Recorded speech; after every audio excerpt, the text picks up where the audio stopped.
ಹೋಗೋದು ವೀರಭದ್ರನ ದೇವಸ್ಥಾನ K R ನಗರದಲ್ಲಿ ಅರಳಿ ಮರದ ಹತ್ರ.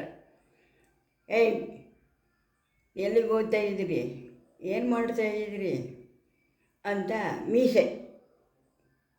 ವೀರಭದ್ರನ ದೇವಸ್ಥಾನ ಚಿಕ್ಕದು.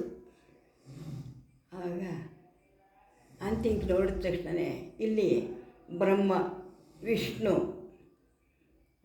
ವಿಷ್ಣು ಪಕ್ಕದಲ್ಲಿ ಸರಸ್ವತಿ, ಬ್ರಹ್ಮನ ಪಕ್ಕದಲ್ಲಿ ಸರಸ್ವತಿ, ವಿಷ್ಣು ಪಕ್ಕದಲ್ಲಿ ಲಕ್ಷ್ಮಿ, ಶಿವನ ಪಕ್ಕದಲ್ಲಿ ಪಾರ್ವತಿ ಕುಂತವ್ರೆ. ಕಲ್ಲು ಮಂಚ, ಕಲ್ಲು ಸೋಫಾ ಥರದ್ದು, ದುಳು ದುಳು ಅಂತ ನೀರು ಹರಿತಾ ಇದೆ.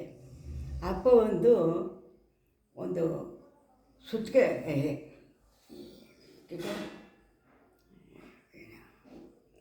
ಪಿಕಾಸಿ ತಗೊಂಬಂದು ಹೊಡೆದ ತಕ್ಷಣವೇ ಅವರು ಮೂವರು ನೋಡ್ತಾ ಇದ್ದಾರೆ. ನಾ ತಾಳಲಾರೆ ಅಂತು. ಲಿಂಗದಲ್ಲಿ ರಕ್ತ ಬಂದ್ಬಿಡ್ತು. ಆವಾಗ ನಾವು ನಿಂತಿದ್ದವರು ಅಪ್ಪ ಅಲ್ಲಿಂದ ಬಂದು ಇಲ್ಲಿ ಲಿಂಗ ಹೊಡೆದ್ಬಿಟ್ಟ. ಈಗ ಎಲ್ಲಿಗೆ ಹೋದ ಅಂತಂದರೆ ಅವನು ಕಣ್ಣಿಗೆ ಕಾಣಿಸ್ತಾ ಇಲ್ಲ.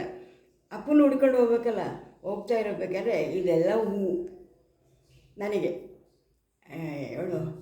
ಶಾಕುಂತಳೆಗಾಗುತ್ತಲ್ಲ ಆ ಥರ ಡ್ರೆಸ್ ಎಲ್ಲ ಆಗ್ಬಿಡ್ತು ನನಗೆ. ಜೈನಿಗೂ ಅದೇ ಥರ ಹಿಂಗೆ ಆಗಿತ್ತು. ಮತ್ತು ಇವನಿಗೆ ಬಾಬುಗೆ ತುರುವೆಲ್ಲ ಹೂವು ಆಯಿತು.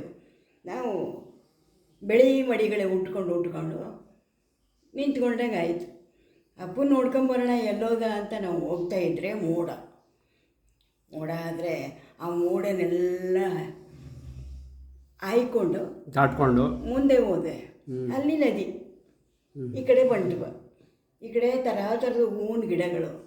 ನಾನು ಆ ನದಿ ಹತ್ರ ನಿಂತ್ಕೊಂಡ ತಕ್ಷಣ ಮೇಲ್ಗಡೆಯಿಂದ ಮಹಾಪಾರ್ವತಿ ಒಂದು ತಟ್ಟೆ ತುಂಬ ವಿಭೂತಿ ಉಂಡೆಗಳು ತುಂಬಿಕೊಂಡು 100 ಮೆಟ್ಲಿಂದ ಇಳಿದ್ಬಿಟ್ಟು ನಾನು ನಿಂತಿದ್ದೆ. ಬಂದ್ಬಿಟ್ರು ಮಂಟಪದ ಪಕ್ಕದಿಂದ ಅಪ್ಪ,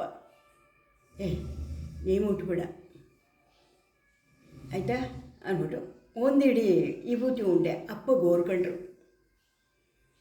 ಆವಾಗ ಯಾಕೆ ಮುಟ್ಬೇಡ ಅಂದರು ಅಂತ ಆ ದೇವ್ರನ್ನ ಮಹಾಪಾರ್ವತಿಯನ್ನು ನೋಡ್ತಾ ಇರ್ಬೇಕಾದ್ರೆ ನಾನು ಕಣ್ಬಿಟ್ಬಿಟ್ಟೆ. ಅದೊಂದು ಕನಸು. ಅಷ್ಟೊಂದು ಆನಂದ ಪಟ್ಟಿರೋ ಆ ಕನಸಿನಲ್ಲಿ ಇವತ್ತಿಗೂ ಮರೆತಿಲ್ಲ. ಆ ಥರ ಕಂಡ್ಯಾಕಂತ. ಆಮೇಲೆ